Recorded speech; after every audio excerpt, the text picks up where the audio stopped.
हाल ही में बसपा सुप्रीमो मायावती के कुछ ऐसे फैसले आए जिसको सुनकर हर कोई हैरान था।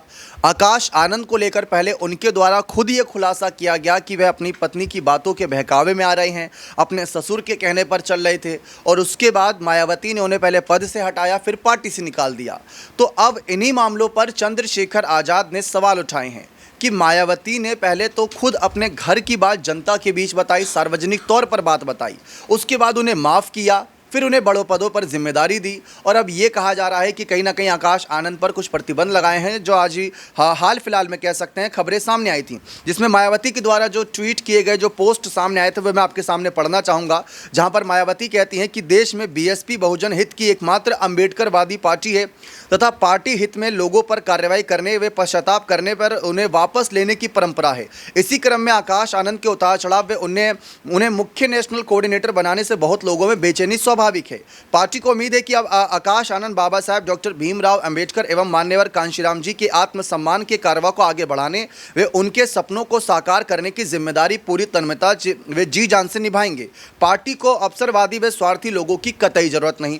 इसके बाद वे आगे लिखते हैं कि वैसे भी कांग्रेस, भाजपा व सपा आदि पार्टी के सारे इशारे पर चलकर बहुजनों की एकता व बीएसपी को कमजोर करने वाले बरसाती मेंढकों के तरह कहीं ना कहीं संगठन व दलों के नेता चाहे निजी स्वार्थ में विधायक, सांसद व मंत्री क्यों ना बन जाएं, इन्हें समाज कुछ भला, इनसे कहीं ना कहीं समाज का कुछ भला होने वाला नहीं है। लोग सावधान रहें।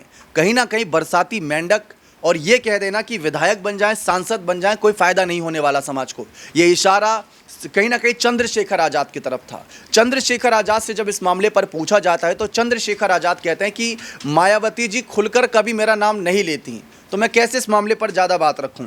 अब यहाँ पर चंद्रशेखर कहते हैं कि परिवार की बात, पहली बात तो बाहर लाया कौन?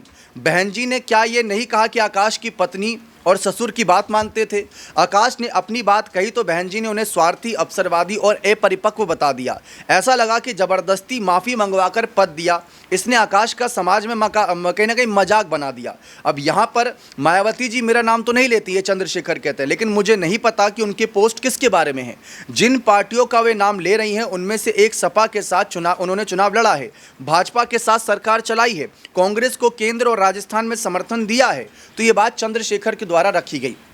पूरा मामला आप सभी को पता ही होगा कि आकाश आनंद पर आरोप लगे थे कि भाई वो अपनी पत्नी और अपने ससुर की बातों में आ रहे हैं, पार्टी में बगावती सुर देखने को मिल रहे हैं। तो ये सारी बातें जब खुले तौर पर बताई जा रही थी तो इस पर हैरानी हो रही थी कि मायावती जी ये सारी बात क्यों कर रही हैं सार्वजनिक तौर पर, क्यों आकाश आनंद की पत्नी और उनके ससुर की बात यहाँ पर उठा रही हैं। अगर उनको बात रखनी है तो आकाश आनंद तक सीमित रखें, लेकिन मायावती ने अगर कार्रवाई करनी थी तो उन्होंने साफ बताया कि उन पर कार्रवाई क्यों करी है। लेकिन अब चंद्रशेखर आज़ाद को कहीं ना कहीं बरसाती मेंढक बताया है, क्योंकि सांसद तो हाल फिलहाल में वही बने थे, भले ही नाम का जिक्र ना किया गया हो। तो ये बात सबको दिख रही है। अब चंद्रशेखर ने मायावती पर यही आरोप लगाए कि पहले आप खुद ही अपने परिवार की बात जनता के बीच बताती हो, फिर उनको माफ़ी कहीं ना कहीं वो मांगते हैं तो उन्हें वो माफ़ भी कर देती हो, जबकि उनके ससुर अशोक सिद्धार्थ को माफ़ नहीं किया गया या उन्होंने माफ़ी नहीं मांगी।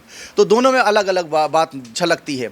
तो अब यही कुल मिलाकर है कि क्या मायावती ने चंद्रशेखर आज़ाद का बढ़ता कद देखकर, युवा नेता है ये देखकर, अपने भतीजे आकाश को फिर से वापस लाने पर विचार किया? क्योंकि सवाल थे कि मायावती जल्दी अपने फैसले वापसी नहीं लेती, लेकिन आकाश आनंद को कुछ ही हफ्तों में वापस स्वीकार कर लिया गया माफ़ी मांगने के बाद। ऐसे तो पार्टी के कई नेताओं का हौसला बढ़ जाएगा, पहले वो गलती करेंगे, फिर माफ़ी मांगेंगे, फिर क्या मायावती उन्हें माफ़ कर देंगी? सवाल यहाँ से उठते हैं। बने रहें चैनल के साथ। बहुत बहुत शुक्रिया।